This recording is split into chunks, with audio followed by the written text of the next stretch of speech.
Cable news కి స్వాగతం. నేను మీ పద్మజ. ఇక వార్తల వివరాల్లోకి వెళ్తే, ఆంధ్రప్రదేశ్ ఎన్డీఏ కూటమి ప్రభుత్వంలో ముఖ్యమంత్రి చంద్రబాబు నాయుడుతో సహా 25 మంది ఎమ్మెల్యేలు మంత్రులుగా ప్రమాణం చేయగా ఆ మంత్రులందరికీ చంద్రబాబు శాఖలు కేటాయించారు.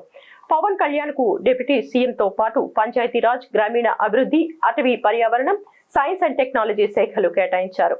నారా లోకేష్ కు మానవ వనరుల అభివృద్ధి, ఐటీ, ఎలక్ట్రానిక్స్, కమ్యూనికేషన్ శాఖలు కేటాయించగా అచ్చెన్నాయుడుకు వ్యవసాయ శాఖ, నాదెండ్ల మనోహర్ కు ఆహారం, పౌర సరఫరాల శాఖ, వంగలపూడి అనితకు హోం మంత్రిత్వ శాఖ, పొంగూరు నారాయణకు పురపాలక శాఖ, పట్టణాభివృద్ధి శాఖలు కేటాయించారు.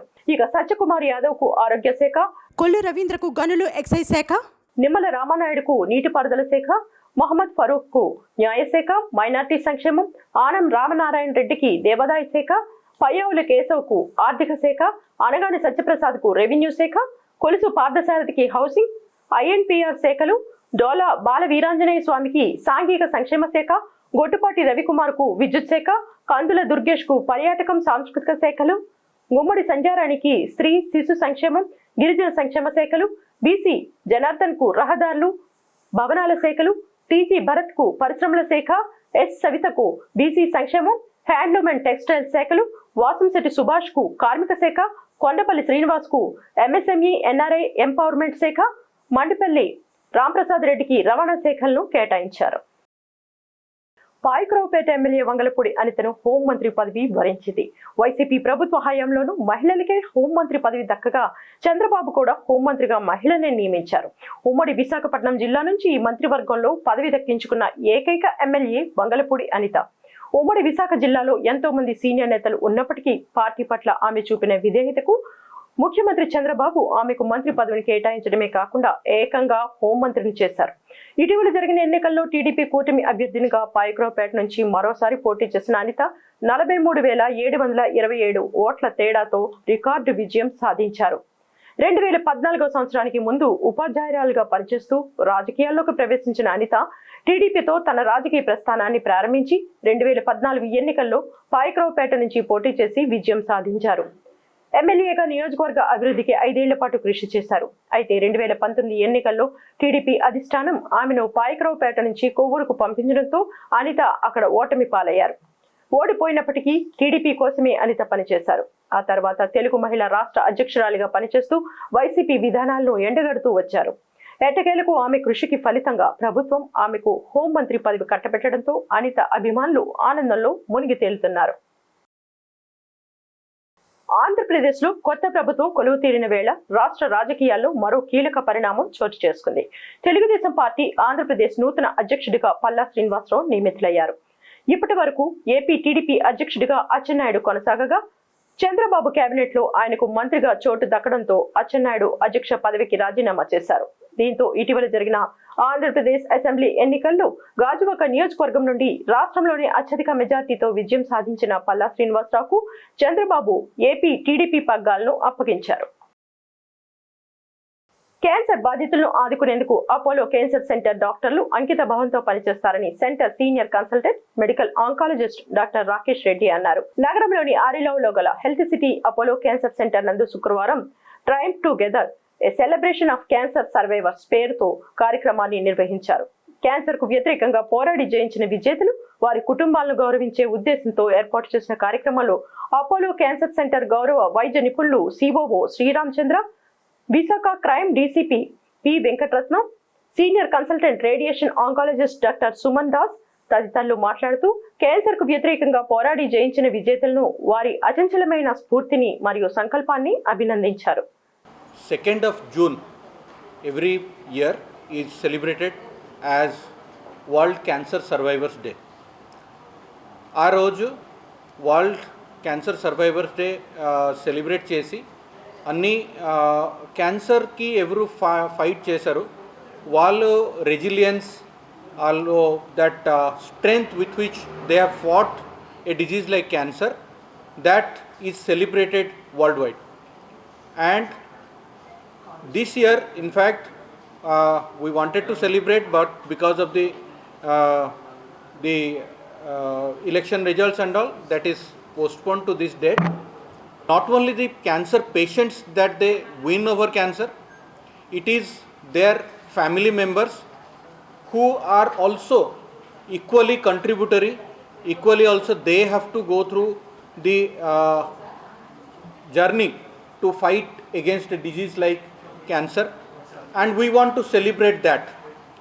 Apart from the survivors, their family members, I also give credit to all the oncologists and the other caregivers like our chemotherapy sisters, surgical assistants, our radiotherapy technologists, all of them, everyone is responsible and they contribute so much for this journey that the people come over cancer. In this event, we have invited all the patients who have fought over cancer, their family members, to celebrate, and that gives us the drive to further treat patients, and also that will encourage others to come out and get treated and fight over cancer. ఈరోజు ఇలాగా కలవడం చాలా ఆనందంగా ఉంది. National cancer survivors day అని ప్రతి year June first సండేని చేసుకుంటున్నాము.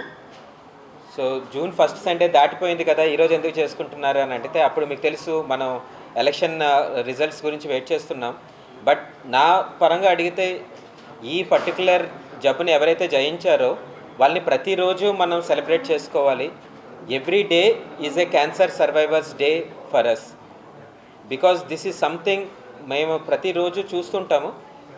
ఈ మిగతా రోగాల నుంచి, లైక్ ఫర్ ఎగ్జాంపుల్ ఏదో చిన్న ఆపరేషన్ అయింది, దాని నుంచి బయటకు వచ్చారు అన్నది ఒక రకంగా చూసినట్టయితే, జనాల్లో కానీ ఫ్యామిలీలో కానీ సొసైటీ అట్ లార్జ్లో కానీ క్యాన్సర్ మీద ఉన్న భయం ఎలాంటిది అంటే, ఒక క్యాన్సర్ వ్యాధిగ్రస్తుల్ని ఆల్మోస్ట్ ఎలినేట్ చేస్తారు, లేదనంటే వాళ్ళని ఫ్యామిలీలో వచ్చింది అని అంటే మిగతా ఫ్యామిలీలు తెలియకుండా ఉండాలన్న దాని గురించి చాలా ఎక్కువ తపన పడతారు. పేషెంట్ ఫస్ట్ టైం డయాగ్నోస్ వచ్చినప్పుడు పేషెంట్ తెలియకుండా ఉండడానికి చాలా ఎక్కువ ఫ్యామిలీ మెంబర్స్ తపన పడతారు. సో దీంట్లో పాజిటివ్ థింగ్ ఉంది, దట్ వాళ్ళు పేషెంట్ గురించి కేర్ తీసుకుంటున్నారని.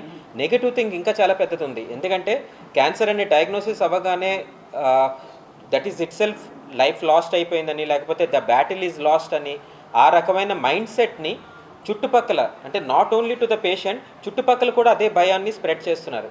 మీకు తెలుసు చాలా విషయం, if you think positively, if you spread positive vibes, అది చాలా వరకు స్ప్రెడ్ అయ్యి అందరికీ బెనిఫిట్ చేకూరుస్తుంది. The reason for my happiness or the way I sleep happily every day is you. It gives me immense happiness whenever there is a patient of cancer and he gets treated and he is completely cured. Whenever we feel dejected in our life, we take you as an inspiration. That obviously you have faced a lot of troubles, more troubles than we face every day, and you have come victorious. Cancer కు వ్యతిరేకంగా పోరాడిన యోధులు జయశ్రీ హతంగడి, రాధ, రమాబాయ్, శైలజ, నిఖితా నాయుడు తదితరులు మాట్లాడుతూ, cancer ను ఓడించే ప్రయాణంలో ఆరోగ్య సంరక్షణతో పాటు కుటుంబ ప్రోత్సాహం మరియు వైద్యులు ఇచ్చిన ధైర్యాన్ని కొనియాడారు. క్యాన్సర్గా ట్రీట్మెంట్ చేయించామంటే ఒక్కడితో అవ్వదు, అది పేషెంట్గా ఉంటూ అసలుకే అవ్వదు, అలా పక్క మీద పడుకుంటాం. ఆ టుగెదర్ అన్న వర్డే ముఖ్యం ఇక్కడ. ఎవరంటే ఫస్ట్ ఫ్యామిలీ ఎవరైతే తీసుకొచ్చారో, ఆ తర్వాత డాక్టర్ ఎవరైతే ఒక్కొక్క అడుగు తీసుకొని ముందు తీసుకెళ్లారో, ఆ తర్వాత చుట్టుపక్కల ఉండే నర్సులు, సిస్టర్లు, టెస్ట్లు, ఇంత ఇన్ఫ్రాస్ట్రక్చర్, ఇంత టెక్నాలజీతోటి ఇవాళ నవ్వుతూ, ఇప్పుడే రెడ్డి గారు మాట్లాడారు, దండం పెట్టి నేను ఇవాళ పోయిన సంవత్సరమే నేను ఇలా ఉంటానో లేదో అని. నేను కూడా 3rd స్టేజ్ అడ్వాన్స్డ్, ఇవన్నీ చెప్పకూడదు అంటారు, ఇది డాక్టర్ల పదాలే అంటారు, కానీ ఒక రూపంగా తెలియడానికి ఏంటంటే జయించడానికి కష్టమని ఒక ఫీలింగ్ అప్పుడు. అలాంటిది ఇవాళ మీ అందరూ ఎదురుగుండా వచ్చి మాట్లాడుతున్నాను, చేస్తున్నాను అంటే అదొక ఆనందం, పెద్ద ఆనందం. ఫ్యామిలీ మెంబర్స్ కూడా తోడు, అర్థం చేసుకొని భయం లేకుండా. ఇప్పుడే రాకేష్ రెడ్డి గారు చెప్పారు, క్యాన్సర్ వచ్చిందంటే ఏం పాపం చేయలేదు కదమ్మా మీరు, ఎందుకు వచ్చిందో, మీరు పాపం చేస్తూనే వస్తుందా? Nothing like that. అదేంటంటే ఎవరికి ఎప్పుడు ఎందుకు వస్తుందో కూడా తెలియదు, జయించి చూపించాలి మనుషులకి, అప్పుడే మన విజయం అన్నమాట. ట్రైమ్ together. Thank you so much. ఈ డే యొక్క ప్రాముఖ్యత ఏంటంటే ఎవరైతే క్యాన్సర్తో ట్రీట్ చేయబడ్డారో దాన్ని క్యూర్ అయ్యిందో ఆ క్యాన్సర్ క్యూర్ అయ్యి మళ్ళీ తిరిగి వాళ్ళ నార్మల్ లైఫ్ని గడుపుతున్నారో వాళ్ళందరి లైఫ్ స్టోరీస్ని మనం ఇన్స్పిరేషన్గా తీసుకొని అందరూ అనుకున్నట్టు క్యాన్సర్ ఒక మహమ్మారి కానీ క్యాన్సర్ని ట్రీట్ చేయొచ్చు కూడా, ట్రీట్ చేసిన తర్వాత కూడా దాని బియాండ్ కూడా మనకి ఒక జాయ్ఫుల్ లైఫ్ ఉంటుంది అని ప్రపంచానికి చెప్పడానికి, అవేర్నెస్ని స్ప్రెడ్ చేయడానికి ఈ దినాన్ని జరుపుకుంటున్నాము. ఇక్కడ చాలామంది క్యాన్సర్ వల్ల క్యూర్ అయ్యి హ్యాపీగా బతుకుని మనలాంటి వాళ్ళే, మన నుంచి డిఫరెన్షియేషన్ ఏమీ చేయలేము వాళ్ళు కూడా నార్మల్ లైఫ్ బతికే వాళ్ళు అందరూ వచ్చారు. దీనివల్ల ఒకే ఒక మెసేజ్ని మనం స్ప్రెడ్ చేయాలి ఇక్కడికి వచ్చిన వాళ్ళంతా కూడా. ఏంటంటే క్యాన్సర్ క్యూరబుల్. ఎప్పుడు క్యూర్ అవుతుంది? ఎప్పుడైతే దాన్ని ఎర్లీ స్టేజ్లో డిటెక్ట్ చేస్తామో, ట్రీట్ చేస్తామో అప్పుడు అది క్యూర్ అవుతుంది. ఏంటంటే నేను 4th స్టేజ్లో వచ్చాను ఇక్కడికి. వచ్చి ఆదిత్యనారాయణ గారిని కనుక్కుని అన్నీ చేసి చెంది ఈ రోజుకి ఇలా ఉన్నానంటే ఈ డాక్టర్ల వల్ల, ఆదిత్యనారాయణ గారి వల్ల నేను ఈ రోజుకి ఇలా మాట్లాడుతున్నాను సార్. సమావేశంలో అపోలో డాక్టర్లు, surgical oncologist doctor Chandrakalyan, radiation oncologist doctor Aditya Narayan, medical oncologist doctor Pradeep Ventrapati, radiation oncologist doctor Jayasree Koona, medical superintendent doctor Balakrishna, corporate relations DGM Vijayasarathi, యాంకో హెచ్ఓడి సత్య తదితరులు పాల్గొన్నారు.